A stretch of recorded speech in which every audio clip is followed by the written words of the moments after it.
आप सभी का मंगल हो। नमस्कार। कई लोग भगवान के नाम में आपस में या रूप में या रंग में आदि इसमें सब में क्या कहते हैं विभेद करते हैं, भिन्नता प्रकट करते हैं, जो कि क्या कहते हैं शास्त्रों अनुसार अनुचित है। इसमें कोई शक नहीं कि भगवान ने क्या कहते हैं, वैसे तो ईश्वर निराकार, ठीक है, सबको मालूम है, लेकिन उसके अलावा क्योंकि मनुष्य हम मानव हैं, हमारा ऐसा मन नहीं लगता है कि निराकार में हम खो जाएं और उसी को मानने पर तो महात्मा सारे बन जाए। ऐसा नहीं होता, ठीक है। तो इसीलिए उस निराकार से भी क्या कहते हैं, जब आकार का साकार का रूप लिया गया तो भगवान ने अपने क्या कहते हैं, जिनको हम ईश्वर भगवान जो भी बोलते हैं, तो उन्होंने अपने कई रूप बनाए और उसी हिसाब से उन्होंने वो कर्म करके भी दिखाए, ठीक है ना।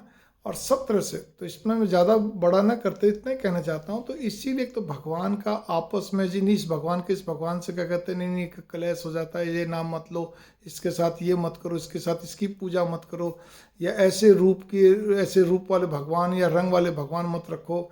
ये सब के सब शास्त्र के अनुसार ऐसा भाव रखना अनुचित है। बहुत एक साधारण सी बात है, और ये एक प्रकार का हमारा मानसिक अपराध भी है, ठीक है ना। क्योंकि हम अपने अत्यधिक खुदगर्जी लोभ स्वार्थ के चलते हुए हम इतने धर्म विलासी हो गए हैं कि धर्म को भी हम अपने हिसाब से चलाना चाहते हैं, भगवान को भी हम अपने ही मनोवृत्तियों के हिसाब से उनको हम देखना चाहते हैं। ऐसा नहीं होता है, ऐसा नहीं होता है। ये आप नोट कर लीजिए। जैसे उदाहरण के लिए मैं कह रहा हूँ, पूरा वेस्ट बंगाल एक उदाहरण के लिए, जहाँ पे कहते हैं बहुत बड़े कई शक्तिपीठ है वहाँ पे, वैसे क्योंकि अपने जितने 52 शक्तिपीठ देवियों के बता रखे हैं कम से कम, तो उसमें भी क्या कहते हैं, मैं 3 शक्तिपीठ तो मैंने दर्शन करे वहाँ पे वेस्ट बंगाल में, ठीक है ना। जिसमें माँ काली घाट है, आपका क्या कहते हैं तारापीठ है, एक और मैं भूल गया नलहटी, ऐसा ऐसा कुछ होगा जो भी है।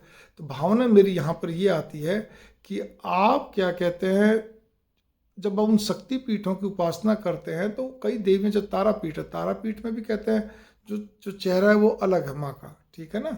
इसी प्रकार से क्या कहते हैं काली माँ का चेहरा और भी क्या कहते हैं, लेकिन उन लोगों के लिए तो वो माँ ही है, इतनी प्रिय है। या जो जो व्यक्ति काली माँ के उपासक है पूरे विश्व में, उनके लिए तो वो माँ है, और माँ तो माँ ही है। हमारी जो 10 महाविद्या उनमें से सर्वप्रथम वही है। तो इसी प्रकार से आप इस चीज़ पे गौर करें। आप कोई यूँ सोचे काली माँ की मूर्ति ऐसी रखोगे वैसी रखोगे, खड़ग वाली नहीं, वो संहार करते वाली नहीं, वो नहीं, ऐसे नहीं। अरे उनके यहाँ तो इतनी इतनी फोटो में मूर्ति रहती है कि हर रूप में उनकी फोटो है। गणेश जी जैसे महाराष्ट्र पूरा गणेश को पूछता था, अब क्या गणपति बप्पा के कोई कहता सूंड लेफ्ट नहीं रखनी, कोई राइट नहीं रखनी, कॉमर्शियल प्लेस में ऐसे नहीं रखना तो घर में ऐसे नहीं रखना, उनको फर्क नहीं। उनके लिए तो गणपति बप्पा मोरियाँ हैं, बस सीधी सी बात है। वो गणपति जी की घर में मूर्ति इतनी है, फोटो इतनी रखते हैं, उनका घर ही गणपतिमय हो जाता है।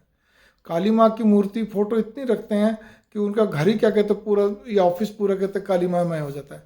इसी प्रकार से जो छिन्न मस्तिका माँ, जिनकी तो गर्दन ही नहीं, गर्दन भी उनके हाथ में और फवारे छूट रहे हैं, ठीक है, सब कुछ है। तो फिर इसका मतलब तो थोड़ी कि अगर आप उनकी फोटो अपने घर में रखेंगे, मूर्ति रखेंगे, उनके उपासक रहेंगे, तो आपके कहते हैं घर के अंदर कहते हैं कोई खून की नदियाँ बहेंगी, ये बात ऐसा नहीं होता। इस बात पे आप फिर गौर कर लीजिए। प्रचंड देवी देवता, नरसिंह भगवान, साउथ के अंदर नरसिंह भगवान की इतनी मान्यता है, उनके सभी रूपों को कहते भगवान पूजते हैं। ये कहने से काम नहीं चलता कि उनका उग्र रूप है, उनका शांतिमय रूप है, उनका नहीं, ऐसा नहीं है। आपकी वो तो भावनाओं के ऊपर निर्भर करता है कि आप उस देवी देवता को अपने मनोभाव से कैसे पूजते हैं, ठीक है। नहीं तो अगर आपके मन में आस्था भी है, और वो आस्था नहीं होती एक्चुअल में, धर्म विलासिता के कारण से अपनी मनोवृत्तियों के हिसाब से हम अपने आस्था को बनाते हैं, वैसे आस्था नहीं होती है जो कहते हैं ना श्रद्धा भाव से, बस। तो उसमें क्या रहता है, हम इन चीज़ों पर पड़ जाते हैं। ऐसा रूप नहीं होना चाहिए, ऐसा रंग नहीं होना चाहिए, ये नाम नहीं होना चाहिए, ये वार में ये नहीं होना चाहिए, इन भगवान के साथ इन भगवान का एडजस्ट नहीं होना चाहिए, ऐसा नहीं। पता नहीं क्या क्या व्यर्थ व्यर्थ बातें हैं, ऐसा नहीं।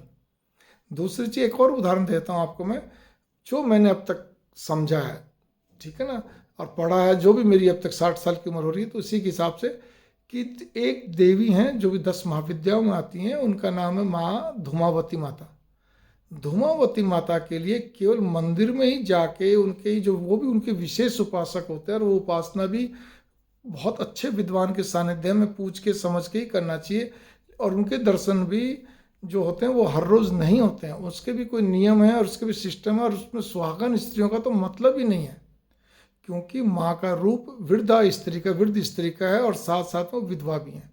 तो इसीलिए उनको घरों में नहीं रखा जाता, उनको क्या कहते हैं सुहागन स्त्रियाँ दर्शन नहीं कर सकती हैं। और जो भी क्या कहती है, यहाँ तक कि भी जो कुंवारी लड़कियाँ भी हैं, ऐसा मैंने वो भी सुना है कि क्या कहते हैं कुंवारी लड़कियां भी, क्योंकि उनको अपना क्या कहते हैं शादी के योग्य हैं, उनको भी उनके दर्शन नहीं करने चाहिए, ऐसा उसमें है। तो इसीलिए वो खुद भी वहाँ के विद्वान जो ना बड़ा ध्यान रखते हैं इन बातों का, और वहाँ कोई जाता भी नहीं। मैंने खुद साक्षात क्या कहते हैं इस चीज़ को देखा, इसलिए बता रहा हूँ आपको मैं, वहीं से मुझे जानकारी मिली थी।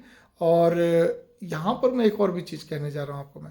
एक और है देव हमारे शनिदेव।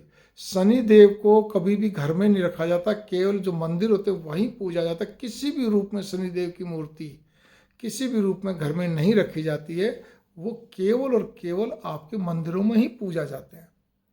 यहाँ तक कि भी जो केवल भैरव की मूर्ति, भाई आपका मंदिर है, घर का जो भी मंदिर, तो छोटे बड़े हर एक के अपने अपने फ्लैट है, मकान है, कोई भी कुछ हो, भैरव जी की मूर्ति भी ऐसे नहीं रखी जाती है।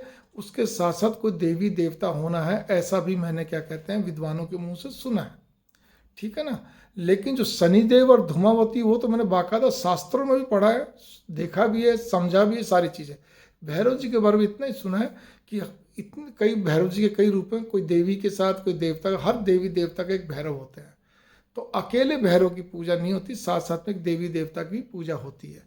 खैर एनीवे, मैं तीसरे पे ज़्यादा जोर न दे के फिर भी बताने जा रहा हूँ। आप कैसे भी भगवान की फोटो, इन तीनों को छोड़कर आप कैसे भी भगवान की फोटो मूर्ति रखते हैं, उनमें विभेद मत करिए, मन में आशंकित मत होइए। आपके भाव होने चाहिए, वही माँ वही देव, आपको वही नरसिंह भगवान आपको साक्षात विष्णु दिखेंगे, वही सुंदर दिखेंगे किसी भी उसमें रूप में हो, वही काली माँ, वही क्या कहते हैं, आपको सब के सब बहुत बढ़िया दिखेंगे, इसमें कोई शक नहीं है, ठीक है ना। इसीलिए मेरी मंगल कामना, नमस्कार। ये नहीं करना चाहिए हमारे को, भेद विभेद, नाम रूप रंग वार आदि कुछ भी नहीं है मंगल काम में। वारों का तो बस मैं इतना ही कहना चाहता हूँ कि मुहूर्त वगैरह भी जो होते हैं वो नॉर्मल साधारण पूजा पाठ, मैंने पहले भी कई वीडियो बना चुका हूँ, लिख चुका हूँ। पूजा पाठ आदि हम साधारण हवन करते हैं, रोज़ हवन करते हैं, पूजा पाठ करते हैं, और मंत्र जप आदि कुछ, उसके लिए कोई भी कहते हैं आपके लिए यम मतलब मुहूर्त नहीं होता है। दान धर्म के लिए मुहूर्त नहीं होता, लेकिन मुहूर्त केवल कब काम करता है, जब आप कोई विशेष अनुष्ठान करते हैं या क्या कहते हैं कोई विशेष शुभ मुहूर्त कोई करना चाहते हैं। मंगल कामना, नमस्कार।